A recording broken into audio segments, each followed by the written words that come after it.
मेरे पास मैंने आपको NFS प्रोटेक्टेड NFS दिखाना है, जिसमें ये तो बेसिक था, ये आपने कर लिया होगा। इसमें तो आपको डेस्कटॉप और सर्वर की मशीन पे सिर्फ NFS की सर्विस स्टार्ट करनी है, एक फ़ोल्डर शेयर करना है और फोल्डर शेयर करके सिंपल है, ये हमने कल करके भी देखा था। और NFS की जो है वो एक फायरवॉल में NFS की पोर्ट ऐड करनी है और फिर उसके बाद आपने उसको टच करके देखना है और फिर उसके बाद ग्रेड चला के देख लेना है, तो आपका NFS जो है वो काम कर रहा होगा, माउंट भी हो गया होगा। FS टैब की एंट्री है इसमें,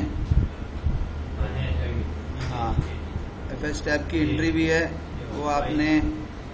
अच्छा, FS टैब की एंट्री में नेट डेव करके नहीं लिखा हुआ, उसके बगैर भी चल रहा है? अच्छा सही है। हाँ, कभी कभी जो है वो फंस जाता है, तो आपके पास वैसे ये ऑप्शन जो है वो आप कर लें यूज़, तो अच्छी बात है। ठीक है जी। फिर मेरे पास NFS एक्सपोर्ट का ऑप्शन है, जिसमें मैंने बताया था आपको कि आपको क्या करना है। वर्बली मैंने आपको बताया था, लेकिन अब मैं आपको यहाँ पे ये परफॉर्म करा के दे देता हूँ कि किस तरह से जो है वो हमें ये काम करना है। उसके लिए मशीन आपके पास यही होनी चाहिए, ये मशीन दूसरी मशीन पे काम होता नहीं है। मैं मैनेज VMs में गया हूँ और बेहतर ये है कि मैं रीसेट कर लूँ अपनी मशीन्स को। तो मैंने इस वक्त जो है वो सबसे पहले क्लासरूम मशीन को रीसेट कर लिया। मैं एक साथ तीनों को भी कर सकता था, लेकिन जो है वो आम तौर पे एक साथ तीनों को करना चाहिए नहीं। पहले आप अपनी क्लासरूम मशीन को रीसेट कर लें और जब वो रीसेट हो जाए तो फिर आप रीसेट के ऑप्शन पे आएँ और फिर आप जो है वो सर्वर और डेस्कटॉप को कर लें। हाँ, काम सर्वर डेस्कटॉप पे होता है, लेकिन बाद दफ़ा जो है ना वो कुछ प्रॉब्लम होती हैं। तो NFS स्पेशली NFS प्रोटेक्टेड के केस में सारी मशीनों को एक दफ़ा रीसेट कर लें। उसके बगैर जो है वो लोग कंप्लेन करते हैं कि यार मसला आता है, फंस जाती है। आम तौर पे आता नहीं है, कोई ना कोई गलती आप कर रहे होते हैं तभी आता है। लेकिन मैं जस्ट आपको एक बात ये बताना चाह रहा हूँ कि अगर ऐसा हो तो पहले आपकी जब क्लासरूम मशीन स्टार्ट हो जाए तो उसके बाद फिर आप उसको देख लें, हमें उस पर कुछ करना नहीं है। जब वो स्टार्ट हो जाए तो फिर हम उसको जो है वो अपनी डेस्कटॉप और सर्वर वाली मशीनों को भी स्टार्ट कर लें।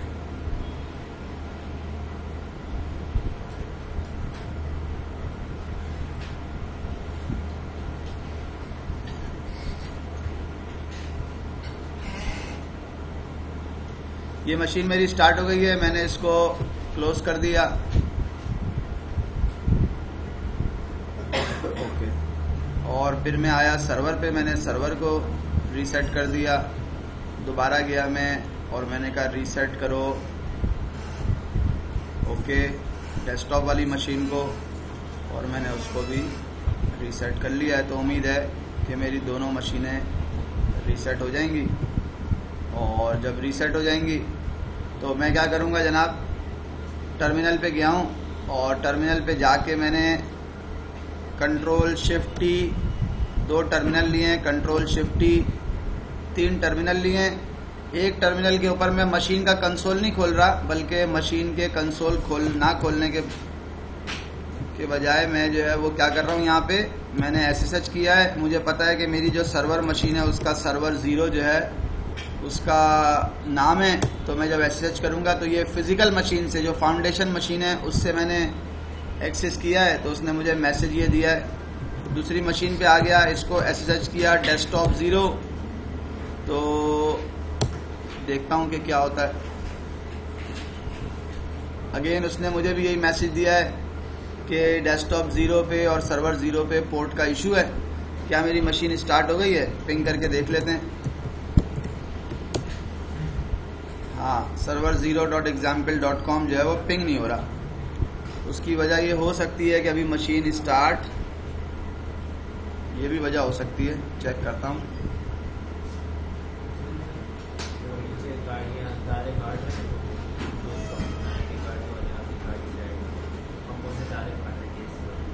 हमारी तो दूर है।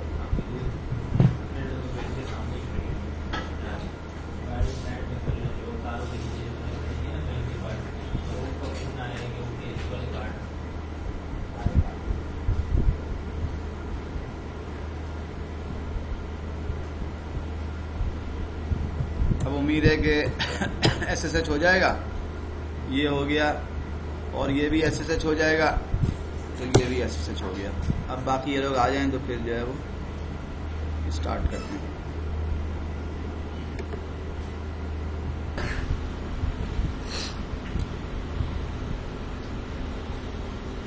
अच्छा जी, हमने जो है वो मशीनों को अपनी सबको रीसेट कर लिया था। और रीसेट करने के बाद जो मेरी सर्वर मशीन है, मैं इस सर्वर मशीन पे मौजूद हूँ, होस्ट नेम server0.example.com। और अगर आप जो है वो इस वाली मशीन पे देखेंगे तो इसका होस्ट नेम है desktop0.example.com। इन दोनों के ऊपर जो कमांड मुझे चलानी है वो क्या चलानी है, lab nfs krb5 सेटअप, यही कमांड चलानी है। देख लेते हैं यहाँ से, lab nfs krb5 सेटअप, ये सर्वर मशीन के ऊपर भी चलानी है। Log in to and setup your server system desktop दोनों मशीनें मैंने रीसेट कर ली हैं और उसके बाद मुझे जो है वो इसको फॉलो करते हुए ये कमांड चलानी है। और मैं अगर रूट यूजर स्टूडेंट यूजर से होऊंगा तो मैं sudo -i करके जो है वो इस पे, अगर मैं स्टूडेंट यूजर से हूँ, बिल्कुल मैं स्टूडेंट यूजर से हूँ, ये मैंने सेटअप चला दिया, उसने मुझसे पासवर्ड प्रॉम्प्ट किया, मैंने पासवर्ड डाल दिया, या मैं उसको sudo करके पहले भी डाल सकता था। अगर मैं डेस्कटॉप मशीन पे आया तो डेस्कटॉप मशीन पे भी मैंने क्या कमांड लिखी, lab nfs krb5 setup. Student का पासवर्ड स्टूडेंट ही है और वो जो पैकेजेस उसके लिए रिक्वायर्ड हैं वो पैकेजेस इंस्टॉल करके मेरे लिए जो है वो रेडी कर देगा और बाकी फिर काम मुझे आगे करना है। करना क्या है, उसने बता रखा है कि आपको NFS सर्वर X के ऊपर कॉन्फ़िगर करना है जो कि इन रिक्वायरमेंट्स को मीट करता हो। आपको एक शेयर करनी है एक नई डायरेक्टरी जो कि सिक्योर NFS के नाम से और KRB5P सिक्योरिटी के साथ शेयर करनी है। तो ये मैंने आपको बताया था, शेयर करने के लिए मैं जाऊंगा ETC एक्सपोर्ट में और वहाँ पे SEC=KRB5P जो है वो लगाऊंगा और इसको रीड एंड राइट एक्सेस देना है, ठीक है, ताकि डेस्कटॉप एक्स सिस्टम जो है वो उसको रीड राइट एग्जीक्यूट कर सके। SC लिनक्स के लेबल्स एक्सपोर्ट करने हैं, उसके लिए जो है वो मुझे NFS की कॉन्फ़िगरेशन में जाके उसका NFS का वर्जन 4.2 करना पड़ेगा। 4.2 से पुराने वर्जन के अंदर एक्सपोर्ट नहीं होता था, SC लिनक्स लेबल जो है एक्सपोर्ट नहीं होते थे, ठीक है। और उसको फिर माउंट करना है डेस्कटॉप मशीन के ऊपर, उस पे MNT सिक्योर शेयर के नाम से विद KRB5P। तो वो ETCFS टैब में कल मैंने डिस्कस किया था, दिखाया था कि वहाँ पे आपको जाके जो है वो ये सेटिंग करनी होगी। की टैब की फाइल जो है वो आपकी कहाँ पे पड़ी हुई हैं, की टैब की फाइल आपकी यहाँ पे पड़ी हुई हैं। यहाँ से आप की टैब उठाएंगे तो आप NFS ग्रेड जो है वो कर लेंगे। हमने अभी तक क्या किया है, हमने अभी तक जस्ट जो है वो इस मशीन के अंदर ये जो हमारी मशीन है इनके ऊपर हमने NFS का KRB5 का जो है वो जस्ट सेटअप किया है। अब बाकी काम है जो मुझे इसके ऊपर करने हैं, तो उनको करने के लिए मैं चला गया हूँ जनाब कहाँ पे, अपनी मशीन पे। और ये मैंने कमांड चलाई थी अपनी डेस्कटॉप मशीन पे, जो मेरा क्लाइंट होगा lab nfs krb5 सेटअप, और यही कमांड मैंने जो है वो यहाँ पे भी चलाई थी lab nfs krb5 सेटअप। तो उसका रिजल्ट जो है वो आपके सामने यहाँ पर आ गया है। अच्छा, जो काम मुझे सर्वर 0 पे करना है वो क्या क्या करना है वो आपने देख लिया। तो सबसे पहला काम जो मुझे करना होता है इस केस में वो wget होता है, wget -O, और मैं बताता हूँ कि मुझे ETC में KRB5P.keytab ये यहाँ पे मुझे किस नाम से रखनी है ये मैं देख लेता हूँ। तो उसने कहा है कि आपको KRB5, उसमें P नहीं लगाया हुआ, गौर से देखिएगा, इसमें P नहीं लगाया हुआ, मुझे KRB5 के नाम से की टैब रखना है सर्वर के ऊपर। ये पहला काम है कि मैं अपनी की टैब को कहाँ से http://classroom.example.com pub की टैब से मुझे उठाना है। तो मैं कोशिश करता हूँ कि यहाँ से मैं कॉपी कर सकूँ, देखते हैं कॉपी हो रहा है या नहीं हो रहा।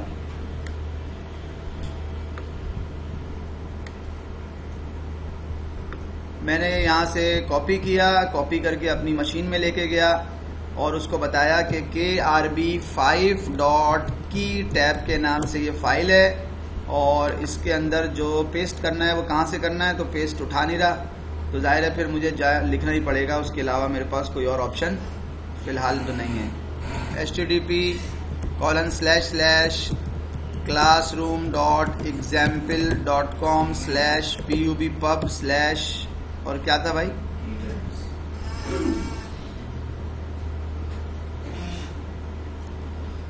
http://program.classroom.example.com pub की टैब्स के अंदर है server x.key टैब। अब सर्वर मेरा किस नाम से, मैं उस नाम से जो है वो यहाँ पे वो उठा लूँगा। पब के अंदर की टैब्स के फोल्डर में सर्वर 0 है मेरा ख्याल है, मेरा सर्वर 0 मेरे सर्वर का नाम क्या है, वहाँ पे हमें सर्वर का नाम लिखना होता है, server 0.key टैब। ये फाइल यहाँ पे रखी हुई है, ऐसी रखी हुई है, बिल्कुल ऐसी रखी हुई है। x की जगह मैंने जहाँ भी x आएगा वहाँ पे मैं रिप्लेस कर दूंगा, तो मैंने सर्वर x यहाँ पे रिप्लेस नहीं किया है, तो उसने एग्जाम्पल दी हुई है, वो आपको अपनी मशीन के हिसाब से रिप्लेस करना है। ये पहला काम है जो मैंने इस मशीन में किया है, और जस्ट इंटर प्रेस किया। उसने जो मुझे मैसेज दिया वो दिया परमिशन डिनाइड का। उसकी वजह यह है कि उसने कहा था कि sudo -i कर लीजिएगा, क्योंकि ETC के अंदर कोई यूज़र राइट नहीं कर सकता। अगर आप sudo -i कर लेंगे और सेम कमांड अगर आप यूज़ करेंगे दोबारा, तो अब आपको वो परमिशन डिनाइड का मैसेज नहीं देगा। ये सेम आपने डेस्कटॉप पे भी करनी है और ये सेम आपने सर्वर पे भी करनी है। क्या सर्वर पर ये आ गई है फाइल, अब आप वेरीफाई कर सकते हैं। ETC के अंदर krb5.key टैब के नाम से ये फाइल है जो यहाँ पे मौजूद है। मैं डेस्कटॉप मशीन में चला गया, यही सेम फाइल मुझे वहाँ पे भी करनी है। थोड़ा सा मैं उसमें चेंज करूँगा, वो चेंज क्या करूँगा वो आप देख लीजिएगा। यहाँ पे भी चला गया sudo -i करके, और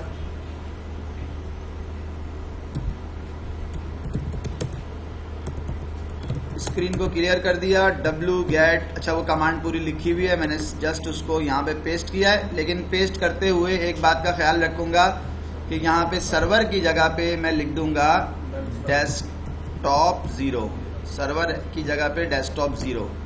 बिल्कुल ऐसे ही है, अगर आप वेरीफाई करना चाहें तो आप वेरीफाई कर सकते हैं। वैसे वो डेस्कटॉप की चीज़ जो है ना उसने बिल्कुल आखिर में लिखी है, लेकिन मैंने उसके साथ ही जो है वो उसको, सॉरी, अगर मैं यहाँ जाऊँगा तो उसने मुझे बताया था कि आपकी डेस्कटॉप वाली फाइल जो है वो कौन सी है। सब कुछ सेम है, की टैब भी सेम है, सिर्फ डेस्कटॉप x है। तो मैंने डेस्कटॉप x जो है वो सर्वर के लिए भी और डेस्कटॉप क्लाइंट के लिए भी मैंने दोनों काम जो है वो यहाँ पे ये कर दिए। इंटर कर रहा हूँ ls-l etc krb5.key टैब के नाम से फाइल है, ये भी मेरे पास आ गई है। अपनी सर्वर मशीन में चला गया हूँ। ये बात मैंने कल आपको बताई थी कि एक फ़ाइल है जो कि कभी भी किसी कॉन्फ़िगरेशन फाइल में चेंजिंग कर रहे हो तो उसकी etc sysconfig nfs के नाम से फ़ाइल है, उसकी जो है वो आप कॉपी बना लें ताकि अगर आपको डिफरेंस लेना हो तो उसमें भी आपको आसानी हो जाए, और अगर आप उसमें कोई चेंज करें तो आप उसको देख सकें कि यार मैंने क्या चेंज किया था। मैं इस फाइल में चला गया, एक जगह पे लिखा होगा rpc nfsd आर्ग्यूमेंट्स, वहां पे जाके मुझे क्या लिखना है, यहाँ पे मुझे क्या वैल्यू लिखनी है, हाँ मुझे यहाँ जो वैल्यू लिखनी है वो मैं चाहूँ तो मैन करके इस फाइल के अंदर मैन करके भी देख सकता हूँ। -V है और 4.2 है, सही लिखा है। से मैं भी यही टाइप कर रहा था, दोनों अभी मैच हो गए। 4.2 जो है वो मैंने किया, WQ से इसको सेव कर दिया, और सेव करके मुझे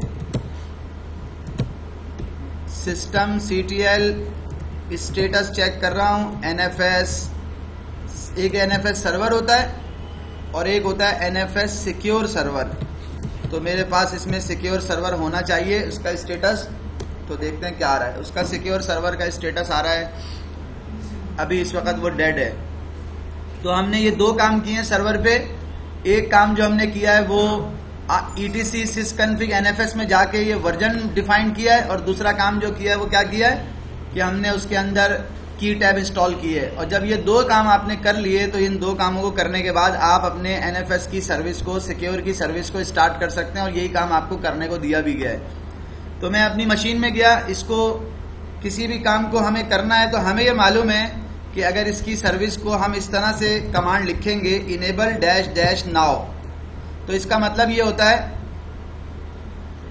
नॉर्मली कमांड क्या होती है, आप लिखते हैं पहले सर्विस स्टार्ट करेंगे और उसके बाद सर्विस इनेबल करेंगे। तो अगर आप सर्विस स्टार्ट और इनेबल अलग अलग करने के बजाय इस कमांड को इस तरह लिख दें, system CTL enable dash dash now, तो इसका मतलब ये होता है कि इस सर्विस को इनेबल भी कर देना और इस सर्विस को स्टार्ट भी कर देना। ये दोनों काम करते हैं। अभी आप देख लीजिएगा, मैं आपको दिखा रहा हूं। एक तो मैंने इसको इनेबल कर दिया,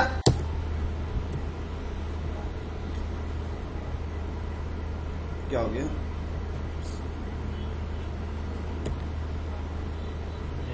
अरे इस वाली में वो नहीं है, वो अब नई वाली मशीन में चलेगी, इसमें नहीं चलेगी। सही है, हाँ, उसमें नहीं चलेगी। ये सिस्टम CTL स्टार्ट कर दिया और सिस्टम CTL इनेबल कर दिया सिक्योर सर्वर वाली सर्विस को। और जब मैं दोबारा स्टेटस आपको दिखाऊंगा, नहीं ये RHEL 7.4 के बाद भी चल जाता है, ये RHEL 8 में भी चल जाता है, लेकिन वो 7. हमारे पास जो मशीन जिसके ऊपर बनी हुई है वो 7. जो है वो 1 होगा, शायद 7.0 है। हाँ, तो उसमें प्रॉब्लम कर रहा है।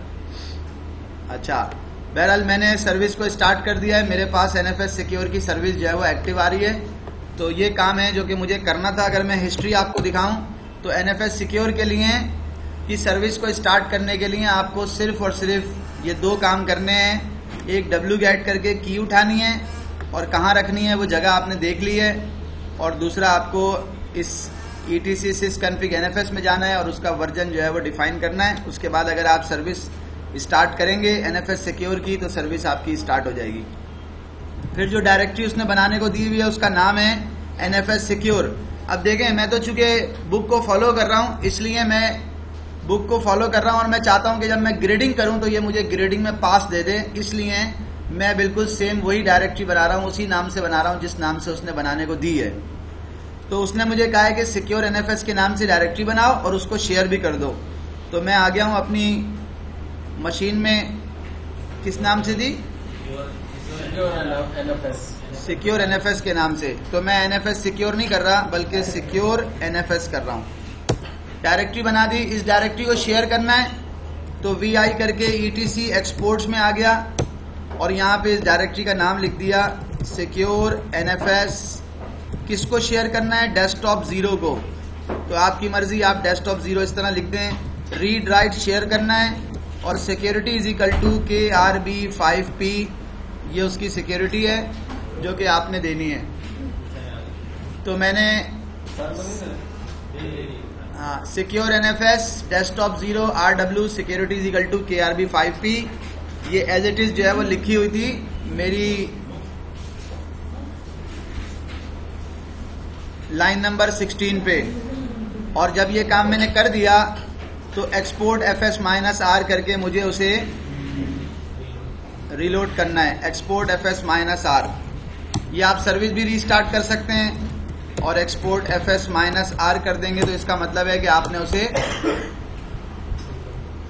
और दूसरा, आपको ये बात मालूम है कि शो माउंट की कमांड होती है, show mount -E local host करेंगे तो आपको यहाँ से जो फोल्डर शेयर हो रहा होगा वो भी नजर आ जाएगा, वो बता देगा हाँ जी शेयर हो रहा है।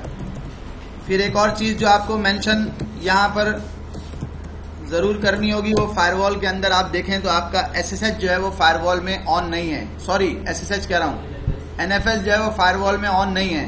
तो आपको फायरवॉल में एक रूल बनाना पड़ेगा, -- permanent -- service is equal to NFS, और मैंने इसको इंटर कर दिया। फायरवॉल -CMD -- रीलोड, फायरवॉल को रिलोड कर दिया। तो अब मेरा ख्याल है कि मुझे सर्वर साइड के ऊपर कोई और काम नहीं करना। फायरवॉल रिलोड हो जाए फिर मैं हिस्ट्री लेके आपको दे देता हूं कि सर्वर पे हमने क्या क्या काम किया है। ये देख लें, सर्वर पे हमने लाइन नंबर 1 से अपना काम स्टार्ट किया था और लाइन नंबर 1 से स्टार्ट होने वाला काम हमारा लाइन नंबर 20 तक अभी गया है। और ये एक्टिविटीज हमने की हैं, जिसमें से कुछ कमांड ऐसी भी हैं जो हमने बस सिर्फ वेरीफाई करने के लिए ही जो है वो यूज़ की हैं। जैसे ये कोई मैंडेटरी नहीं है कि आप कमांड नंबर 2 चलाएं, ये मैंडेटरी नहीं है कि आप उसकी बैकअप कॉपी बनाएं, ठीक है, तो उसकी ज़रूरत नहीं है आपको, तो वो आप कर सकते हैं, देख सकते हैं। और जब ये काम हो गया तो मैं वापस चला गया अपने सिस्टम पे और वहाँ जाके मैं देख रहा हूँ कि मुझे और कुछ करना है सर्वर साइड पे, तो सर्वर साइड पे और आपको कुछ नहीं करना। अब आप आ गए हैं करने के लिए डेस्कटॉप मशीन पे। डेस्कटॉप मशीन पे मैं ऑलरेडी उसको wget कर चुका हूँ, जो उसकी की थी वो मैं wget कर चुका हूँ। डेस्कटॉप मशीन के ऊपर मुझे जो सर्विस स्टार्ट करनी है वो सर्विस कौन सी है? वो NFS सिक्योर की सर्विस है। NFS सिक्योर सर्वर की नहीं, NFS सिक्योर की सर्विस है सिंपल। उसी को स्टार्ट और इनेबल करना है, एक डायरेक्टरी बनानी है, FS टैब में एंट्री करनी है और उस एंट्री के बाद जनाब बस उसको माउंट करके उसमें यूज़र क्रिएट करके, चूँकि वो हमने रीड राइट रखा है परमिशन, तो इसलिए वो हमें ये ऑप्शन दे रहा होगा कि हम इजीली इस काम को कर सकें। तो मैं आ गया हूँ जनाब अपनी उस वाली मशीन में जो डेस्कटॉप मशीन थी। ये आपके सामने की टैब में उठा चुका हूँ। की टैब उठाने के बाद मुझे और इसमें कुछ नहीं करना, सिस्टम CTL इनेबल करना है NFS सिक्योर को, जो कि मैंने कर दिया। और इनेबल के बाद मैंने स्टार्ट करना है NFS सिक्योर को, वो भी मैंने स्टार्ट कर दिया। और mkdir/mnt में किस नाम से फोल्डर क्रिएट करना है? सिक्योर शेयर के नाम से मैंने फोल्डर क्रिएट करना है, सिक्योर शेयर के नाम से। तो वो मैंने सिक्योर SHARE शेयर के नाम से फोल्डर क्रिएट कर दिया। और जब फोल्डर क्रिएट कर दिया उसके बाद मैं गया VI ETC FS टैब, और FS टैब में एंट्री करनी है और कुछ नहीं करना। वो एंट्री क्या होगी? वो एंट्री यहाँ पे आप देख लें, मैंने लिखी है एंट्री सर्वर 0:secure NFS। ये वो डायरेक्टरी है जो हमने यहाँ पे शेयर कराई थी, मेरा ख्याल है यही है वो। किसी भी कमांड को रिपीट करना हो तो कमांड इस तरह रिपीट हो जाती है। सिक्योर NFS के नाम से डेस्कटॉप वाली मशीन को हमने शेयर कराई थी, तो मैंने उसको कह दिया सर्वर 0 पे सिक्योर NFS के नाम से फोल्डर है, वो आपको शेयर कराया गया है MNT के ऊपर सिक्योर शेयर के नाम से, ऐसा ही है, ठीक है। उसका जो फाइल सिस्टम होगा वो क्या होगा? NFS4, ठीक है। उसकी जो परमिशन के ऑप्शन है वो क्या, उसके जो माउंटिंग के ऑप्शन है वो क्या होंगे? वो होगा, इन्होंने कहा डिफॉल्ट होगा सिक्योरिटी =KRB5P होगी। और जो चूंकि हमें वर्जन वहां पे स्पेसिफाई किया था, तो वर्जन इसलिए जो है वो यहाँ पे क्या होगा? 4.2 बिल्कुल सही लिखा है मैंने, हाँ V स्मॉल में यहाँ पे सही है, और तो कुछ नहीं है। 0 ये मैंने एंट्री की है। अगर इस एंट्री में किसी किस्म की भी कोई प्रॉब्लम होगी तो ये मुझे माउंट नहीं करने देगा। WQ से इसको मैंने सेव कर दिया, और सेव करके मैंने कमांड लिखी है माउंट -A। कोई चीज रह तो नहीं गई?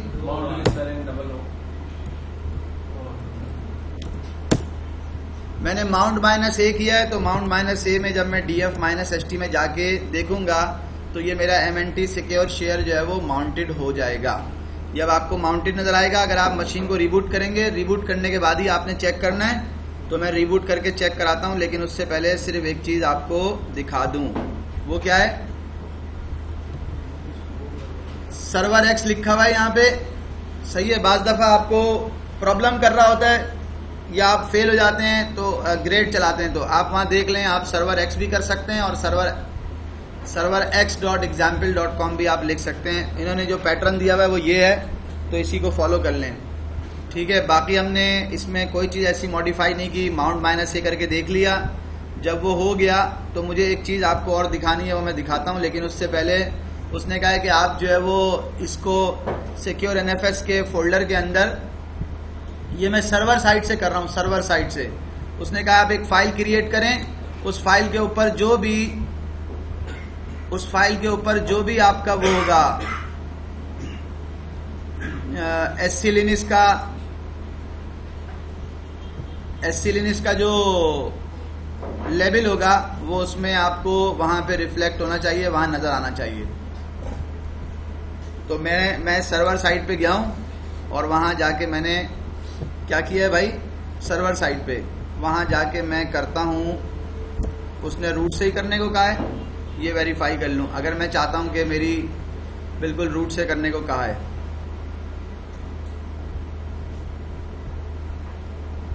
इको कर दिया मैंने,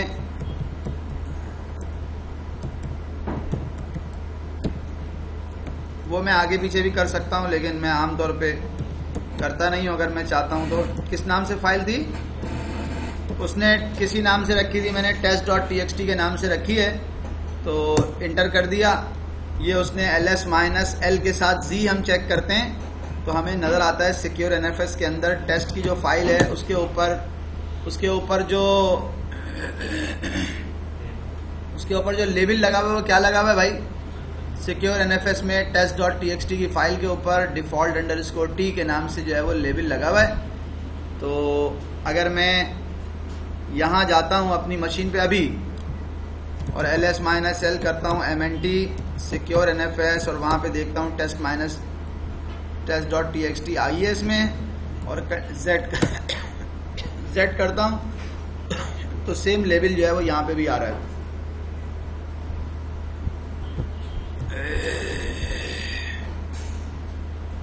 उसने कहा है कि आपने जो लेबल सेट करना है जो होना चाहिए वो होना चाहिए पब्लिक कंटेंट _t, ये लेबल होना चाहिए। तो लेबल को चेंज करने की हमारे पास एक कमांड सिंपल ये भी है कि हमने इस तरह से लेबल चेंज कर लिया, और लेबल को चेंज करने की हमारे पास एक कमांड ये भी है कि हमने इस तरह से लेबल चेंज किया। कैसे किया भाई, sc मैनेज की कमांड के थ्रू भी हम कर सकते हैं। और क्या लेबल लिखना था, पब्लिक _content _t, यही करना है। सिक्योर NFS पे, सिक्योर NFS में रखी हुई कंटेंट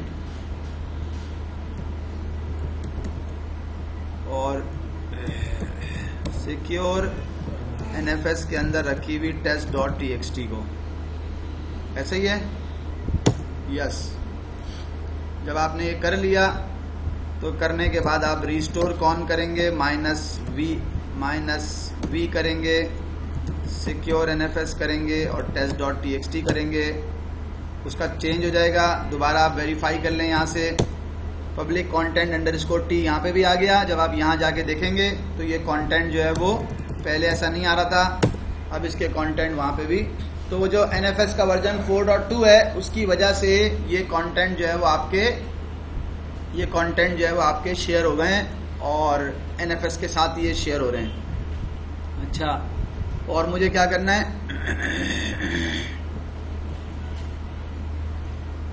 फाइल का नाम मैंने चेंज रखा हुआ है। बाकी उसने मुझे कहा है कि सर्वर साइड से आप उसके LDAP यूज़र को ऑनरशिप दे दें और उसकी परमिशन जो है वो 644 रख दें, और फिर आप देखें LDAP यूज़र से लॉगिन करके कि क्या LDAP यूज़र जो है वो उसमें राइट कर पा रहा है या नहीं कर पा रहा। ये उसने मुझे टास्क दिए हैं। फॉर एग्जाम्पल मैं उसकी परमिशन LDAP यूज़र को नहीं देता और मैं उसकी परमिशन जो है वो सेट नहीं करता, तो मेरे पास रिजल्ट क्या आएगा वो रिजल्ट मैं आपको दिखा रहा हूँ। मैंने कमांड लिखी है, जस्ट ऐसे ही मैंने कमांड लिखी है lab NFS KRB5 ग्रेड, ये कहाँ पे रख रहा हूँ, सर्वर पे। तो उसने मुझे क्या मैसेज दिया है, दोबारा देखिएगा, मैंने कहा lab NFS KRB5 grade, enter. क्या मैसेज दिया उसने मुझे, उसने मुझे कहा है कि भाई आपको जो काम हमने करने को दिए थे कि आपने करेक्ट KRB5.keytab की फाइल एग्जिस्ट होनी चाहिए, तो वो कह रहा है एग्जिस्ट है। वो कह रहा है आपकी NFS की सिक्योर की सर्विस स्टार्ट होनी चाहिए, वो भी स्टार्टेड है, उसमें भी आप पास हैं। वो इनेबल है, उसमें भी आप पास हैं। आपने MNT सिक्योर शेयर की डायरेक्टरी बना ली, उसमें भी आप पास हैं। आपने ETCFS टैब में सही एंट्री कर दी, उसमें भी आप पास हैं। आपने क्लाइंट साइड पे NFS शेयर माउंट कर दिया, उसमें भी आप पास हैं। ओवरऑल रिजल्ट क्या हो गया आपका, आप पास हो गए। ये तो मुझे मालूम थी ये बात कि अगर आप ये नहीं भी करेंगे, कौन सा वाला काम नहीं करेंगे, अगर आप ये वाला काम नहीं भी करेंगे कि उसको यूज़र जो फाइल आपने बनाई है उसको आप LDAP यूज़र की जो है वो राइट्स दें, इस तरह से ऑनरशिप दें, फिर आप उसको 644 की परमिशन दें, ये एग्जाम पे भी आपको करना नहीं होता। तो अगर आप ये तो यहाँ पे वो आपको बता रहा है एग्जाम में ये पहले से हुआ होगा। वो एलडैप यूजर से बता आपको कहेगा लॉगिन करके ना, एलडैप यूजर को ये राइट्स होने चाहिए कि वो उसे मॉडिफाई कर सके, उसके अंदर कोई लाइन एडिट कर सके। तो ये आपको वहां पे करने की जरूरत नहीं पड़ती, तो मैंने भी नहीं किया यहाँ पे, और मेरा रिजल्ट जो है वो पास हो गया। ठीक है, आई कैन राइट, उसने कहा कि मैं इस तरह से करूंगा, और उसके बाद लैब की ग्रेड चलाएंगे तो आपके ग्रेड ओके आ जाएंगे। तो इसमें आपको सिर्फ जो बात जहन में रखनी है कि आप सर्वर साइड पे कौन सी कमांड चला रहे हैं, आपने हिस्ट्री अपने जहन में आपके होनी चाहिए कि हमने कौन कौन सी कमांड चलाई है। सेम ऐसे ही डेस्कटॉप साइड पे अगर मैं उसकी समरी आपको दूं, चाहे वो सर्वर साइड हो या डेस्कटॉप साइड हो, wget तो आपको करना ही है दोनों सूरतों में, सर्वर हो या डेस्कटॉप हो। बस फर्क सिर्फ इतना आएगा कि उसमें डेस्कटॉप में डेस्कटॉप वाली की उठानी है, सर्वर में सर्वर वाली की उठानी है। और की को रखना किस जगह पर है, ETC में krb5.key टैब को की लोकेशन है जहां पे की होनी चाहिए। प्लेन NFS में ऐसा कुछ नहीं होता, प्लेन NFS में ये नहीं होता। प्लेन NFS में NFS सिक्योर की सर्विस क्लाइंट साइड पे नहीं होती, सिर्फ NFS की सर्विस होती है। और सर्वर साइड के ऊपर NFS सिक्योर सर्वर की सर्विस होती है, और वो उसी सूरत में आएगी जब आपने ETC Kerberos 5 जो है उसकी की डाल दी है। क्लाइंट साइड पर आपको, सर्वर साइड पे आपको ETC sysconfig NFS में जाके ये एंट्री करनी होती है, जो हमने NFS के अंदर जाके एंट्री की थी कि कैपिटल V वर्जन 4.2, ये हमने एंट्री की थी। मैं आपको एक दफा फिर दिखा रहा हूँ VI ETC, बल्कि डिफरेंस लेके दिखा रहा हूँ। ETC के अंदर sysconfig में NFS, ETC sysconfig NFS .old और ETC sysconfig NFS, अगर आप उसकी दोनों की एंट्रीज को देख लेंगे तो ये हमने वो चेंज था जो हमने चेंज किया था। RPC NFS D आर्ग्यूमेंट्स, ये हमने वो चेंज जो हमने किया है। अब मैं आपको एक चीज दिखा रहा हूं। फर्ज करें कि मैं भूल गया कि इसको कैसे लिखना है, सर्वर साइड पर ये चेंज आएगा, ऐसा देख लें कैपिटल V के साथ, और क्लाइंट साइड पर जो आ रहा है वो क्या आ रहा है, tail -N1 ETC FS tab. जो FS टैब में क्लाइंट साइड पे एंट्री करनी है आपने, वो एंट्री क्या है, वो एंट्री है स्मॉल में V है और साथ मिला के 4.2 है, ये एंट्री आपको यहाँ पे करनी है। और अगर आप सर्वर पे जाएंगे तो वहां पे आपको जो एंट्री करनी है वो कैपिटल में V है और स्पेस देके 4.2 है, ये आपने लिखना है। अच्छा, मैं आपको एक चीज दिखा रहा हूँ, क्या ये अगर मैं मैन 5 करूं, NFS करूं, तो क्या ये आएगा मेरे पास, चेक कर लेते हैं। मैन 5 NFS किया है तो वो मुझे ETC FS टैब की एंट्रीज दिखा रहा है। FS tab format and option for the NFS file system, ये FS टैब की एंट्रीज दिखा रहा है। और उसमें आप देख सकते हैं कि अगर मैं सिक्योरिटी इज इक्वल टू लिखूं तो मेरे पास क्या क्या ऑप्शन है, वो बता रहा है सिक्योरिटी इज इक्वल टू आपके पास यही ऑप्शन हो सकते हैं, ये आप यहां से देख सकते हैं। और वर्जन की बात अगर मैं करूं तो वर्जन मैंने कहा VER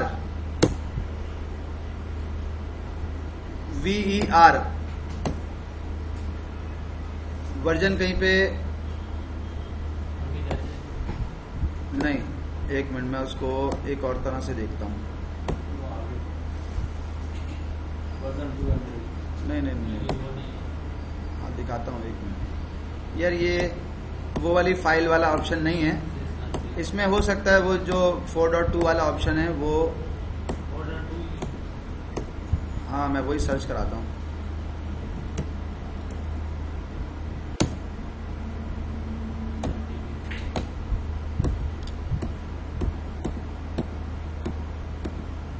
वो इस वाली फाइल में है नहीं, वो दूसरी वाली फाइल में शायद मुझे मिल जाए।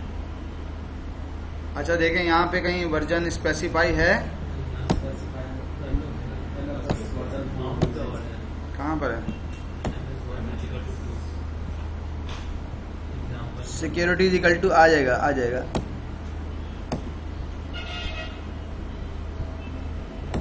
यार वो किसी और नहीं, वैसे इसमें भी आना चाहिए था, वो किसी, वो मुझे पता है, वो एक फाइल है उसके अंदर मिलेगा।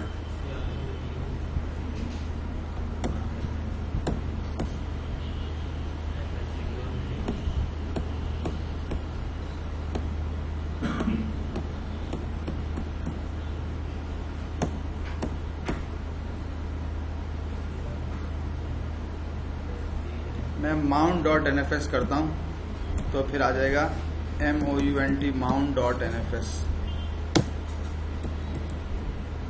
शायद इसमें आ जाए VER या बल्कि 4.2, नहीं वो होता है कहीं पे एग्जाम्पल में लिखा हुआ होता है। खैर ये मैंने कमांड लिखी है RPM -QD NFS secure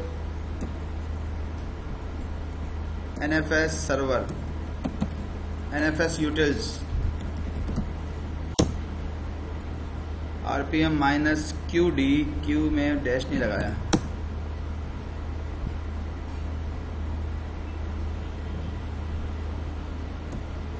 pipe लगा के। ये सारी जो है ना उसके मैनुअल्स हैं, पता नहीं अभी मेरे बहरहाल जहन में आ नहीं रहा, कहीं पे मैंने nfsmount.conf शायद ये वाली man nfs mount mount.conf man 5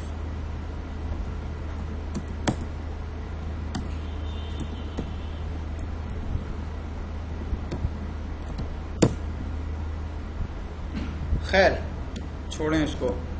बस असल में वो होता ही है कि हमें ये पता होना चाहिए, मैं आपको वैसे निकाल के दे दूंगा, होता है हमें पता होना चाहिए कि हमें वहाँ पे कैपिटल कहाँ पे लिखना है और स्मॉल कहाँ पे लिखना है। डेस्कटॉप साइट पे हमें जो है वो डेस्कटॉप साइट पे, सर्वर साइट पे तो हमें क्या लिखना है वो हमने देख लिया था। ETC में sysconfig में NFS में जाके हम गए थे और वहाँ जाके हमने देख लिया था कि भाई हमें जो है वो किस तरह लिखना है। तो आपको यहाँ पे -V 4.2 लिखना है। इसमें आमतौर पे लोग थोड़ा सा जो ना कंफ्यूज हो जाते हैं और इसमें 4.2 लिखना है। अगर आपने ये बिल्कुल सही कर दिया है तो ये 100% इसका रिजल्ट जो है वो सही आएगा, जैसा मेरे केस में आया है।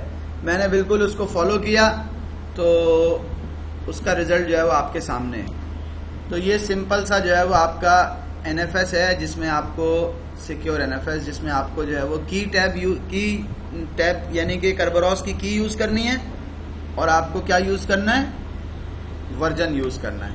अगर वर्जन यूज करेंगे 4.2 तो आपकी जो SC लिनक्स के जो लेबल्स हैं वो भी एक्सपोर्ट हो जाएंगे। अगर वर्जन 4.2 यूज नहीं करेंगे तो SC लिनक्स के पैरामीटर जो है वो सिक्योर तो हो जाएगा वो, लेकिन SC लिनक्स के पैरामीटर जो है वो उसका ताल्लुक होता है वर्जन 4.2 से, तो वो एक्सपोर्ट नहीं होगा।